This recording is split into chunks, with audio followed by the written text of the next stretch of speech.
Today on Let's Fish TV, I'm joined by my good friend Todd Castledine. We're on a little private lake in Texas, one that both of us kind of cut our teeth on. We're gonna be fishing shallow, fishing grass, and hopefully catching a lot of really big bass. Let's Fish TV is on the air right now. That's a big one right there. It's time for the only program that brings you real-time fishing reports from the Southeast region every week. You ever caught a fish that big? No! Got him. Another day. There you go. Another redfish. Got him. Now, that's what Let's Fish TV is all about right there, guys. Welcome to Let's Fish TV. I'm your host, Andrew Upshaw. I'm joined by my good friend, Todd Castledine. Today, we're in a really small private lake here in Texas. We're going fishing for bass. You know, this lake has a lot of lily pads and grass and basically all types of structure. We're in the fall time of the year. It was super cold this morning. But you know what? We're gonna figure out how to catch those bass today. We'll also have this week's fishing report from your local region from our insider reporters. In the meantime, we're gonna idle on across, get to the best fishing area, and we'll toss it back to studio for your weekend planner. Hi everybody, and welcome to Let's Fish TV. Our charts show fair game fish activity on both days this weekend. Peak morning hours begin at 8:21 on Saturday and 9:07 on Sunday. The best evening fishing will begin around 8:42 Saturday and 9:25 on Sunday night. Depending on your area, the sun will rise around 7:31 and set at 6:59. Evenings will feature a moon that's 69% visible. Be sure to join Let's Fish TV on Facebook, Instagram, and YouTube to stay up to date with our latest fishing adventures and tips. All right, guys, today we're headed out on a little small lake in Texas, a little private lake that Todd and I actually grew up fishing in the beginning, you know, when we first became friends. And, you know, it's a special place for me. And today we're fishing it a couple days after a cold front. We came out here with the intention of going and throwing a topwater, but we're always able to adjust and change. So hopefully we'll be able to catch some pretty big bass today and make a really good show for you guys. The weather's perfect here in the fall. Maybe we'll see some big bass today.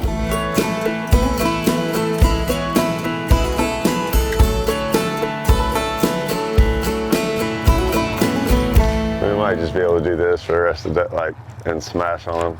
Yeah. And it's actually going to be a lot easier because I saw him hit that. No, that's a good one. I saw him hit it. But that is a big, Yeah, man, that's a big old swirl out there. Good one. Oh yeah, there we go. I'm going back in there. I would. Golly, he wrecked that swim Yeah, I saw jig. your whole rod just jump. Yeah. See, now that's the kind of bites that I like to get right there. I'm gonna eat it like that. I thought he was gonna be bigger than that. God, you don't even see the swim jig in No, there. you can't even see it. He's a good one though. There we go. Nothing wrong with that. Check that out. We're gonna talk about eating it. That's exactly the way you want them to eat a swim jig. Golly. So I've had a few bites this morning swim jigging, and they've been short striking it. That one did not short strike it whatsoever.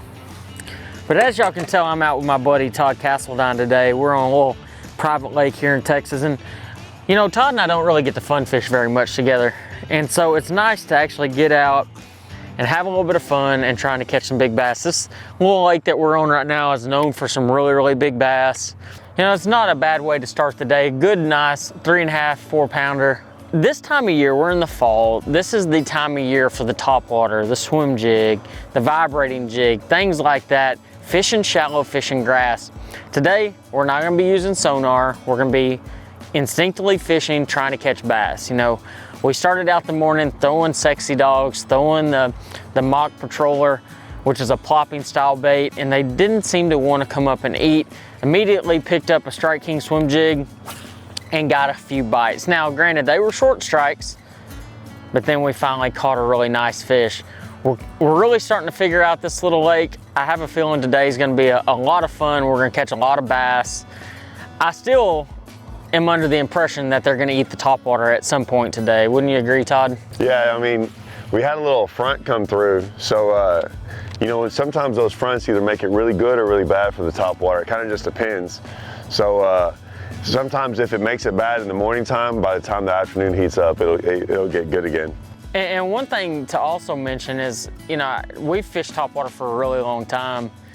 And this time of year, you know, you always hear that go early or stay late, and that's when your bite is. But for a topwater, that's not always the truth in the fall time of the year. You know, this time of year, they might eat a topwater 10, 11, 12 o'clock, and that might be your best time of day. So you have to sometimes weather that first hour or two of the day, and then the fishing will start picking up. And hopefully that's what you see today. So we're gonna get back to it and see if we can catch a few more. All right, folks, it's that time for your Carolinas Report. It's fall, and I'm super excited to be sponsored by Crazy Sister Marina. It's time for you to come down and live like a local. Visit crazysistermarina.com to find out how you can book your trip to come down. Everything's going on. We've got crazy bites going on the beach right now. All the schools of mullet and menhaden that are moving. We're finding the big bull reds. You got bluefish, Spanish mackerel, king mackerel everywhere. But let's talk about what's going on those near shore reefs. Start to look for those flounder to start stacking up. They're going to start feeding up, getting ready for that big trip they're going to make in the wintertime. And you can find some big fish right now in North and South Carolina on those near shore reefs. Of course, you want to go out and harvest a really big flounder right now with big baits on those near shore reefs is a perfect option. This has been your Carolinas Report, brought to you by Crazy Sister Marina. Remember, fish smarter, not harder, and keep your chaos organized.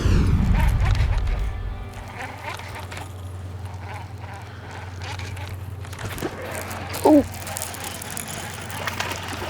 Nice. There we go. God, he slacklined it too. Did he? Yeah. Yeah, Not he a did. little bad one? No, it's not too bad at all. Come on, Todd. It was funny too. We were talking about how it's been a while since we got on a really big swim jig bite, you know? Yeah, no doubt. Especially in this open water stuff. I mean, and that's actually how I learned to swim jig, and by the person that's in the boat with me today, and that's Todd Castledine. You know, and that's what makes it special. You know, and swim jigging has evolved over the time. You know, I remember when I first started hearing about swim jigging, you had guys going up, either throwing really finesse style swim jigs up like Mississippi River, or, you know, doing the Alabama shake where they take a 1/4 ounce swim jig. But Todd actually introduced me into, it's almost like a slow, methodical, like almost like fishing a lipless crankbait, and taking that 3/8 ounce swim jig and a boot tail and fishing it slow in the water column. And I'll show you exactly what we've done forever. And that is like reeling it really slow, 20-pound fluorocarbon, 7-foot heavy action rod, and you're reeling it slow. I mean, it's a 7.5-to-1 gear ratio reel, and you'll kind of get in that grass and you'll pop it out just like you would a lipless crankbait. And that was how we really evolved in our swim jig game back in the day on Rayburn and other lakes, you know, that had submerged vegetation. And that's what we're fishing today. There's a lot of coontail and hydrilla in this particular little small lake, and it really is key to slow that swim jig down. And, you know, you get guys that say, man, you got to fish braid with a swim jig. And that's not the case in this situation.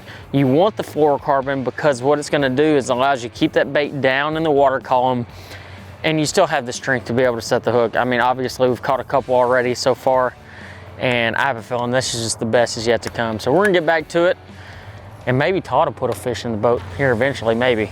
I don't know. Let's Fish TV is proudly backed by Lose, Feel the Difference, Strike King, Taiwan On, and by Glacier Outdoors since 1982. There's one. Oh, that's a big one there. That's a good one. Nice.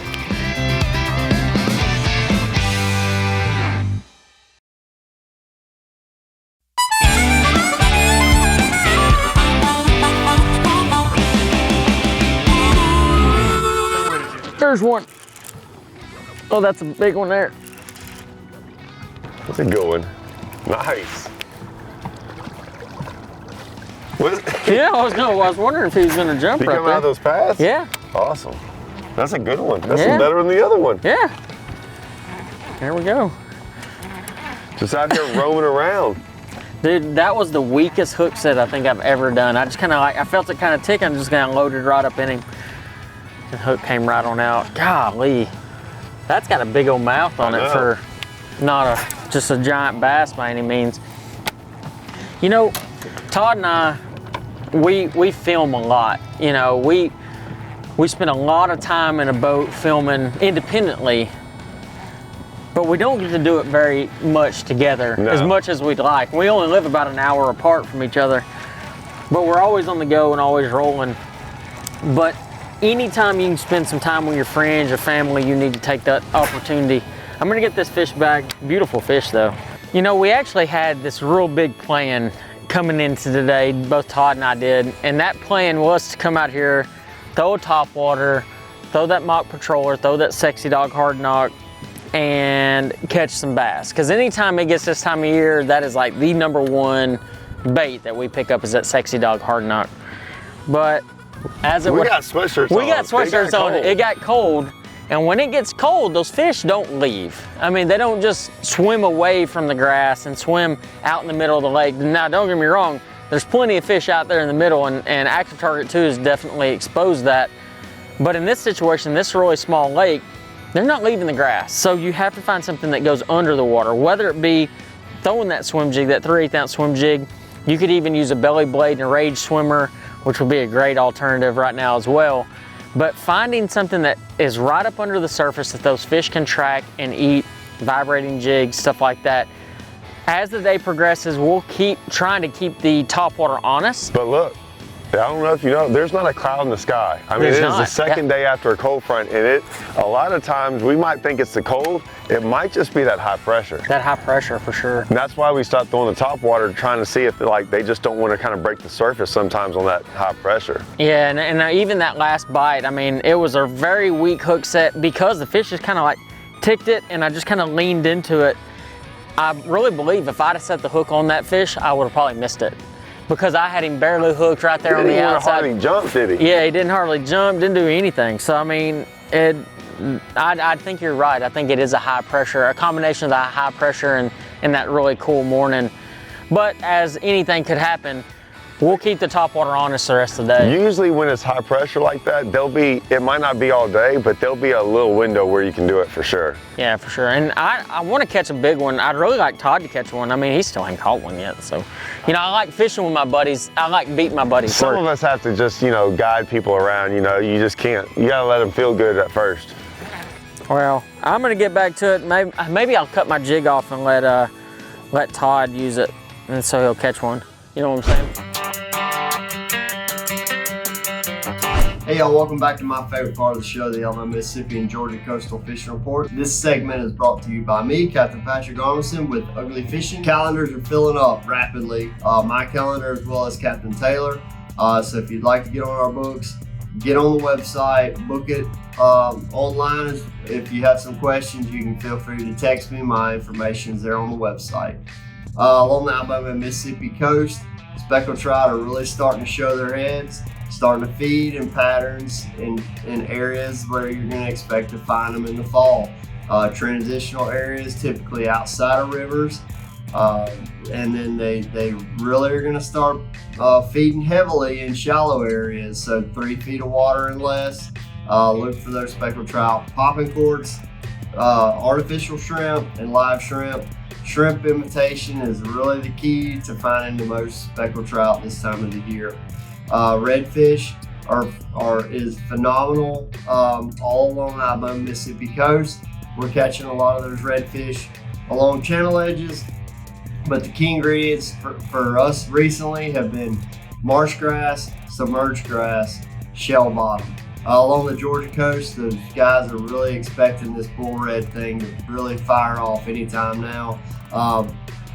Really key ingredients there. Finding where the pogies are moving in and out. Big schools of pogies are going to also have those redfish.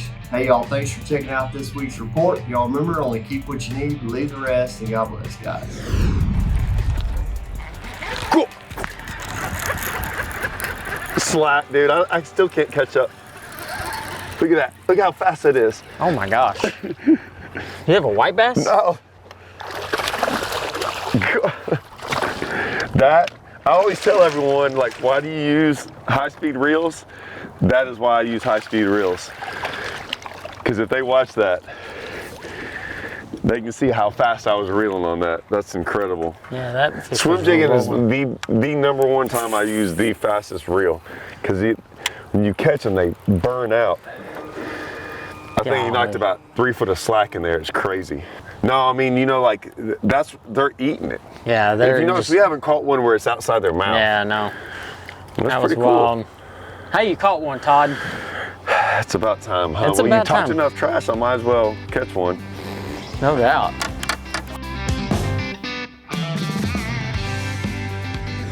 Let's Fish TV is proudly backed by Mercury, Go Boldly, Loran's, the ultimate fishing system, Gulf Shores and Orange Beach Tourism. Let's fish on Alabama's beaches. Motor Guides Tour Pro with GPS anchor, powered by Passion.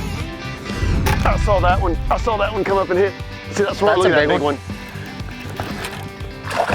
Oh, he came up and hit the boat.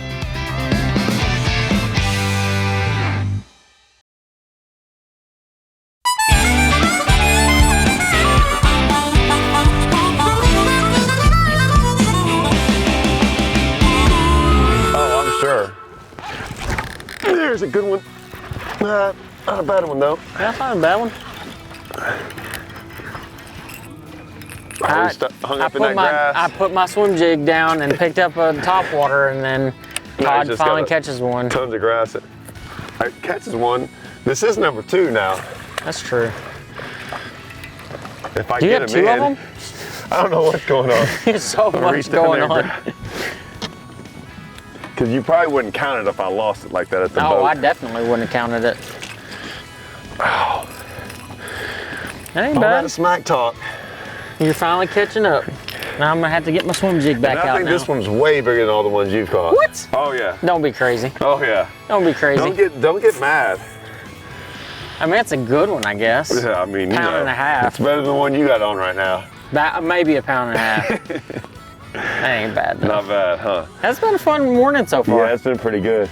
You know, anytime you can catch them doing something like, you know, swim jigging, you know, something that he and we started doing this, like, so I've known Todd for 20 years, probably longer than that now. That's a long time. Yeah, we've been friends for over 20 years. We've been friends for like 10 of them. Yeah, and maybe, yeah. No, We've been friends for a long time. We've been friends for a long time. And I remember coming to this particular little private lake with him and fishing the swim jig and learning how to fish a swim jig on this lake. And we haven't been back together on this lake fishing a swim jig in 15 years. Yeah, it's been a while. It's been a long time. I don't even know if anybody even comes and throws a swim jig here. I don't know. I mean, And it's just nice to be able to kind of reminisce a little bit on the good old days of just going and having fun with your buddy. and we were not planning on doing this. No, we had every I intention. had one tied on, but Yeah. I really wasn't planning on throwing one. I mean, I had one tied on too, just because of the years of being here. But our whole intention was to throw a sexy dog and a pad perch and fish the pads and fish the hydrilla, you know, fishing on top. But it just didn't really work out, you know, this front that came through. But it's so important to not have preconceived notions when you're out here and to kind of keep that open mind and to keep those baits fresh. I only tied the swim jig on because this morning when I walked outside and I was like, I better put a sweatshirt on. That's the only reason I tied one on. I saw that one come up and hit. See, that's where That's look a at that big big one. Oh, he came up and hit the boat like a shark. Did you see that? That's awesome. That's awesome. Look, they're just, and then they got nothing after that. I saw there you go. You know how we talked about how they hadn't been coming up? I saw Yeah. that one come up and eat it right off Right off the top. Right off the top of that grass. Man, what a day. Andrew. It has been a day. We were not planning on coming out here throwing swim jigs, but man, it just turned into one of those swim jig days. It did. God. Well, let's get that fish back real quick. We're gonna talk a little bit more about what we did today and how we made those adjustments.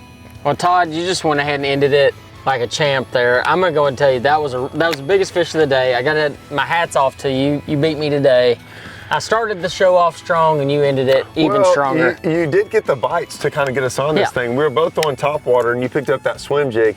You had one had one on earlier that I don't think we might have shown, and you stayed with it and then started catching them. So I mean, it's really easy when that works out that way, that you were like, okay, this is definitely the deal. Yeah, it's really, really important. There's a couple of things I want to touch on that. You know, the first thing is, especially if you have two people on the boat, rarely, unless you are just completely dialed in, do you need to be throwing the exact same thing. You know, he started off throwing the top water and I was just kind of varying things from, you know, our plopping style bait, the mock patroller, to sexy dog, to swim jig, even a vibrating jig. And I caught that, I had that first kind of clue on the swim jig, and so I just kind of locked it in my hands, caught a couple of good fish. Todd switched over, and that is when you make that adjustment, is when you catch one. But you know, probably one of the most overlooked things on these bass boats that we use, and I know we used it more maybe today than we use 90% of the other time, and that is our power poles. And when you get in an area, we were actually talking about it, you know, the day and age of just going across a flat, you know, this particular lake's really, really flat. And we're going across it and you're finding these little intricacies in the grass where you get bit. Well, when you get a bite, the most important thing you can do, if you have power poles, is to drop those poles immediately and just fan cast the area, and you'll be surprised how many additional bites you'll get. We did it today, and I promise you, if you do it on your body of water, when you get that bite, drop those poles and you'll start getting more bites. But man, today was a blast. I had a great time with you. We're gonna head back to the boat ramp. We're gonna talk about how we caught them today on this little private lake. It was more so about just getting us together and going to have some fun. We try to do it every year, and we're gonna try to do it every year since then. So we'll see y'all here in just a second at the boat ramp. Watch our latest episode or catch up on past episodes on our website at letsfishtv.com. Be sure to hit the subscribe button on our YouTube channel, like us on Facebook, and download the free Waypoint TV app to get all the latest episodes every week on your phone, tablet, computer, or smart TV.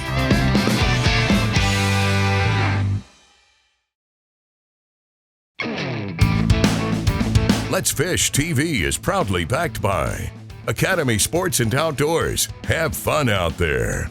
Power Pull, total boat control. Balls Out, made in the USA. Heavy duty mounts for your fish finders. Rely On, challenge your limits. Here's today's Right Stuff, presented by Academy Sports and Outdoors. All right guys, today we used one particular bait, one particular style of bait to catch all of our fish, and that is a swim jig. This is a Strike King swim jig, actually an Academy exclusive swim jig that I've used for the last couple years. It's a 3/8 ounce, and on the back of it we're using a swimming caffeine shad. The color of this is called Ghost Shad. Now, when it comes to fishing a swim jig, I use about 3 different colors of swimming caffeine shads, whether it be green pumpkin, ghost shad, or pearl. And those particular 3 colors, you can basically do anything and everything you need to do when slow reeling that swim jig down in the water column. 20-pound Strike King fluorocarbon. And on the rod, now this rod is something I've been using this year more in particular. It's a 7-1 heavy action skipping rod. It's a Team Lou Signature Series rod. And it has a really, really good balance. It's a very strong rod, but it has a little bit more tip than some of your other ones, some of your other heavy action rods. Now, you're gonna run into some issues using this rod if you make extremely long casts, but those short, you know, more accurate casts that I was going for today, it definitely was the rod I needed. A 7.5-to-1 gear ratio Team Lou's Pro TI reel kind of wraps up the entire setup, but more so than anything, it was paying attention to what we were dealing with. You know, we had that front come through a couple of days ago, really knocked that top water bite down. We had to make some adjustments, and making the adjustment was picking up that Strike King swim jig. So overall, had a fantastic time with my good friend Todd. Can't wait to go fishing with him again. He kind of bested me today, beat me 5-3, but I think next time I'll get him. And until next time, I'll see you on the water.